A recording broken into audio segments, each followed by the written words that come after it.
नमस्कार, मैं हूं राजेश। बहुत बहुत स्वागत है आपका हमारे इस खास बातचीत में।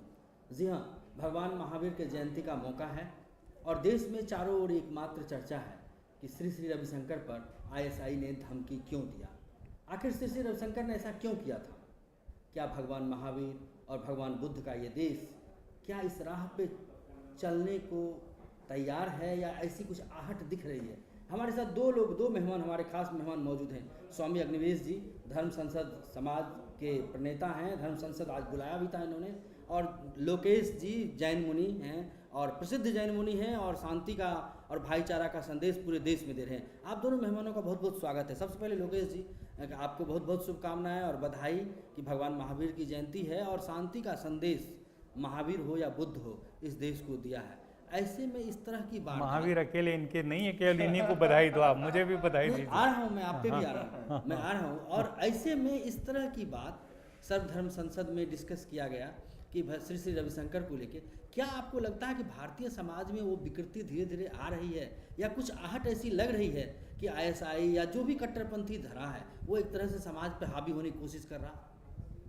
देखिए, अच्छाई और बुराई हर युग में रही है और महापुरुषों का हर समय ये प्रयास रहा है कि अच्छाई का पलड़ा भारी रहे।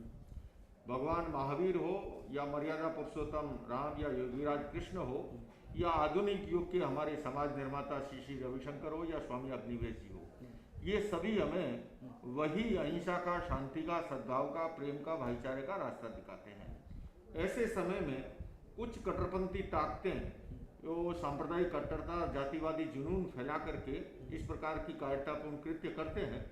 किंतु मुझे जहाँ तक लगता है कि देश हो चाहे दुनिया की बहुसंख्यक आबादी जो है वह अहिंसा में विश्वास करती है, भाईचारे और शांति में विश्वास करती है। और जैसा कि हमारे देश के प्रधानमंत्री भी कहते हैं, विकास की बात करते हैं और दुनिया को अगर विकास करना है तो विकास का और शांति का बड़ा गहरा संबंध है, पीस और डेवलपमेंट का बड़ा संबंध है। ऐसे के अंदर हमें भगवान महावीर के बताए हुए मार्ग पर, श्री श्री रविशंकर की बताई हुई दिशा पर और स्वामी अग्निवेश जी जैसे समाज सुधारकों के बताए हुए मार्ग पर आगे बढ़ना होगा, तभी हमारा समाज, देश और विश्व विकास कर सकता है। स्वामी जी, आपसे एक सवाल है। कुछ दिन पहले आपने भी सुना होगा कि मुंबई और देश के कुछ और इलाके हैं जहाँ से कुछ छोटे छोटे जो नौजवान हैं वो आईएसआई की सेवा में करने चले गए थे, जबकि जानते हैं कि वो कट्टरपंथी धरा इस्लाम के लिए भी कितना बड़ा खतरा है। तो क्या अपने समाज में इस तरह की कुछ विकृति आ रही है? देखिए, मैं भारत के मुसलमानों को तो इस बात के लिए बधाई दूंगा कि गिने चुने कहीं कोई सिरफिरे निकले होंगे, लेकिन बहुत कम, सबसे कम यदि कोई गया आईएसआई में भर्ती होने के लिए, काम करने के लिए, तो भारत से गए कम से कम, और वो भी कई वापस लौट आए। और वापस लौटने के बाद देखिए, सरकार ने भी सामान्य पूछताछ के बाद उनको अपने घरों में भेज दिया, वरना उनके ऊपर आरोप मढ़ करके और उनको जेलों में डाल करके दसियों साल चढ़ा सकते थे। तो ये भारत की एक विशेषता मैं देख रहा हूँ, खास करके आईएसआईएस के संदर्भ में।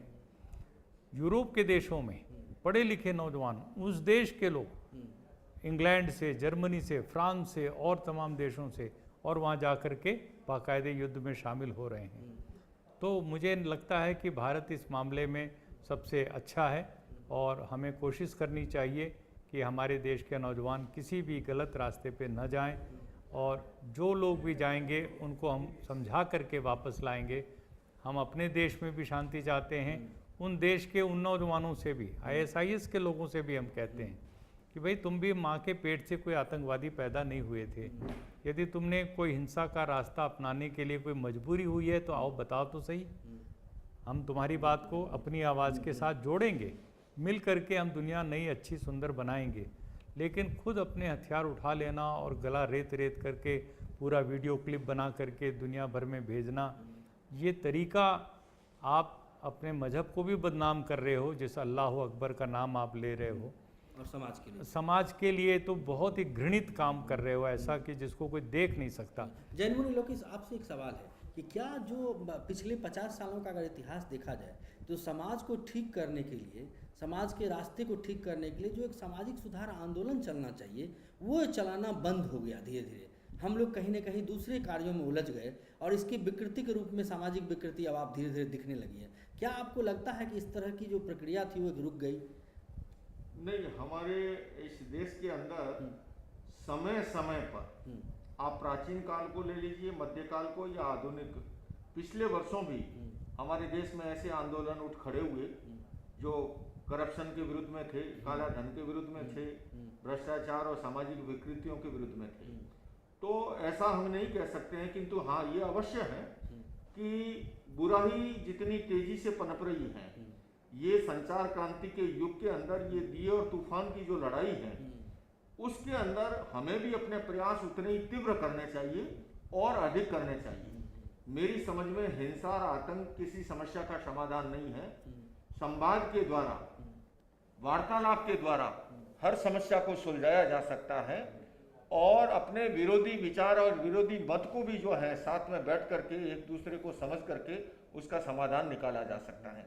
पिछले वर्षों ही सर्वधर्म संसद के मंच से कन्या भ्रूण हत्या की बुराई के विरुद्ध में ठेठ गुजरात से लेकर के टंकारा से और अमृतसर तक, गोल्डन टेम्पल तक, करीब उसमें 5-6 स्टेट को कवर किया गया। गुजरात, राजस्थान, हरियाणा, दिल्ली, हिमाचल और पंजाब। वो एक कन्या भ्रूण हत्या के खिलाफ, सामाजिक बुराई के खिलाफ और सर्वधर्म जन चेतना जागरण का एक कार्यक्रम था जिसमें स्वामी अग्निवेश जी नेतृत्व कर रहे थे।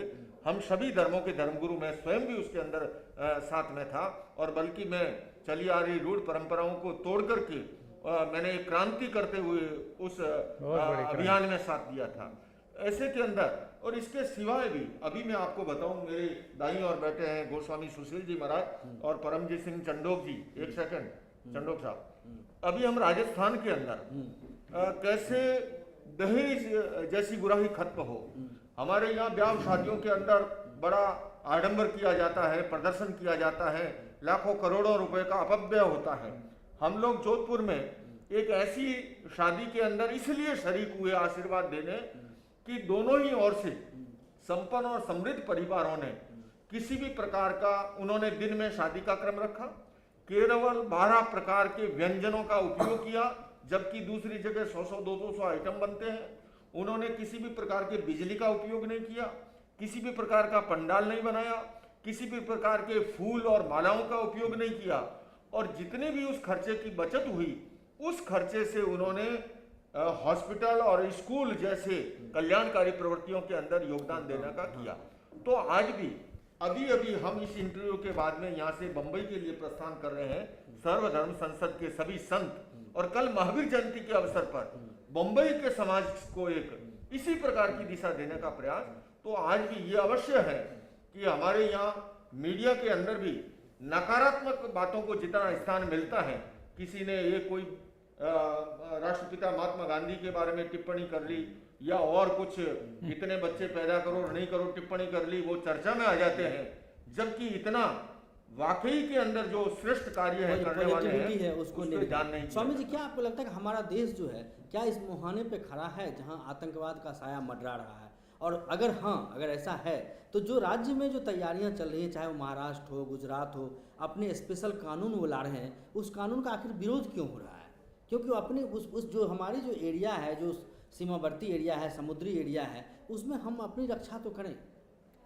देखिए, जो खास अभी गुजरात ने कानून लाए हैं, गुजोका गुजोटा जिसको कहा जा रहा है, जी जी, तो उसको तो तत्कालीन राष्ट्रपति एनडीए के समय जो हमारे डॉक्टर अब्दुल कलाम जी थे, उन्होंने भी स्वीकृति नहीं दी और उसके बाद भी 3 बार उसको लौटाया जा चुका है।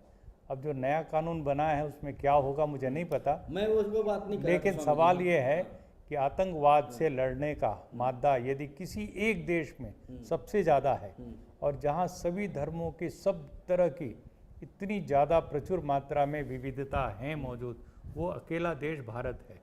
भारत न केवल अपने देश में आतंकवाद से लड़ करके कामयाब होगा, बल्कि दुनिया के लिए एक उदाहरण बन सकता है। इतनी बड़ी ताकत है और सर्वधर्म संसद का मतलब ही यही है कि हम सब इकट्ठे हैं और उन मुद्दों पर इकट्ठे हैं जो जिस पर समाज का अंतिम व्यक्ति, मेरी माँ, बहन, बेटी, हमारे दलित समाज के लोग, हमारे गरीब तबके के लोग, कोई नशे में बर्बाद हो रहा है, कोई और चीज, इन सब को बचाने के लिए, साथ लेने के लिए। हम आखिर सवाल लेके मैं जैन मुनि लोकेश साहब आपसे महाराज, मैं ये जानना चाहता हूँ कि क्या इस तरह के जो कानून ला रहे हैं, चूँकि आपका एरिया रहा है, आप भ्रमण करते हैं धार्मिक प्रचार प्रसार के लिए, तो आपको लगता है कि ये कानून बनना चाहिए? इस तरह के खतरे हैं भारत पे। आज रविशंकर जी को आपने देखा, धर्म संसद बुला लिया आपने, लेकिन आप कानून की जब बात आती है तो वहीं आप विरोध में क्यों? देखिए, सर्वधर्म संसद जो है उसका अपना एक सीमा है, अपना कार्यक्षेत्र है। ठीक है। न वो विरोध में है, न समर्थन में है। ठीक है। और अपने अपने कुछ कार्य सरकार और प्रशासन के होते हैं। मैं समझता हूँ कानून बनाना और कानून की पालना करना ये सरकार का काम है।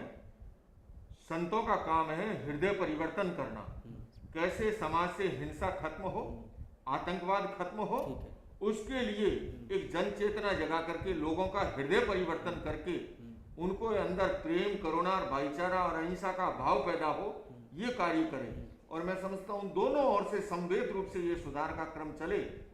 सरकार कन्या भ्रूण हत्या के संदर्भ में भी कानून है, लेकिन उस कानून की पालना कैसे हो, ये काम प्रशासन का है, सरकार का है। संतों का काम है हृदय परिवर्तन का, और दोनों ओर से ईमानदारी पूर्वक जो है प्रयास होंगे तो निश्चित रूप से वो प्रयास सफल होंगे। बस एक मिनट स्वामी जी से पूछना कि क्या धार्मिक कट्टरता जो अपने देश में बढ़ रही है, ये धर्म के आड़ में, क्या इसकी भर्त्सना होनी चाहिए कि नहीं? मुझे नहीं लग रहा कि धार्मिक कट्टरता बढ़ रही है। जैसे अभी मुनिवर ने कहा कि कुछ ऐसे लोग, सिरफिरे लोग हर संप्रदाय में होते ही होते हैं, उनको यदि ज़्यादा दिखाया जाएगा, सुनाया जाएगा, तो ऐसा लगेगा कि जैसे कोई कट्टरवादी लोग ही सब जगह पर मौजूद हैं। मैं कह रहा हूँ कि हम लोग जो बोल रहे हैं, काम कर रहे हैं मिल करके समाज को बदलने का, हृदय परिवर्तन का सारा, ये तो एक आदर्श है।